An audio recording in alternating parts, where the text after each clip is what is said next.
Hi, I'm Rachel Denson. I'm a loan officer that's passionate about educating consumers so they can understand all their options and make an informed and empowered choice when it comes to a home loan.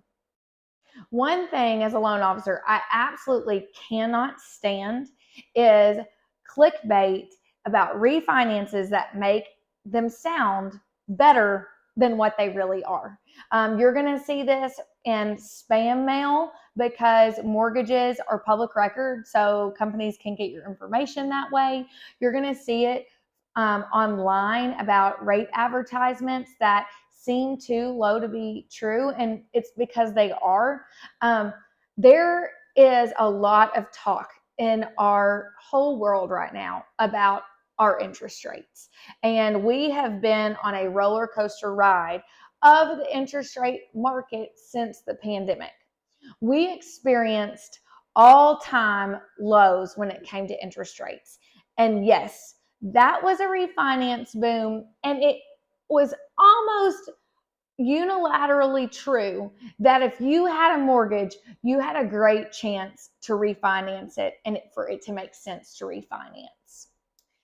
That is a thing of the past. And the other point to know is we are still in an evolving interest rate market. Yes, we are seeing positive moves in the right direction, but it's also been a rocky road this first 2 months of 2024.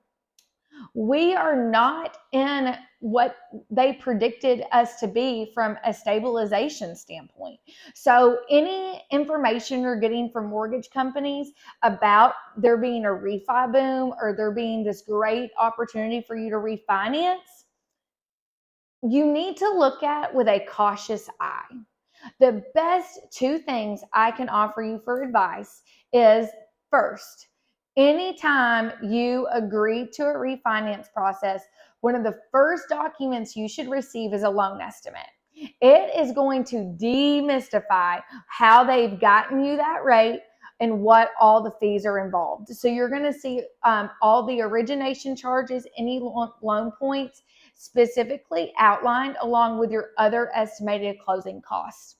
You need to look at that critically because that's going to make you feel more confident or bring anything that concerns you to light before you give what's called your consent to proceed.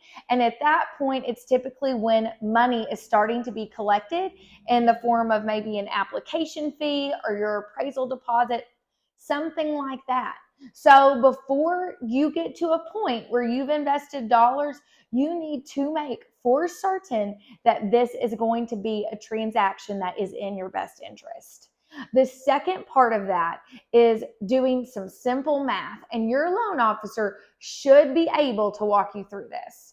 I want to encourage you to figure out how much you're paying in closing cost. Look at that number and divide it by the amount that you're saving in interest each month from this new refinance to your previous loan. If you've got debt consolidation involved, you need to consider that too. But I want to encourage you to divide that out and figure out what exactly is your return on your investment. How many months do you have to save in order to cover the cost you have invested in this refinance? If the number is bigger, you may want to consider, is this really the right time to do this? Or should you save? Should you wait to refinance until the rates potentially stabilize more?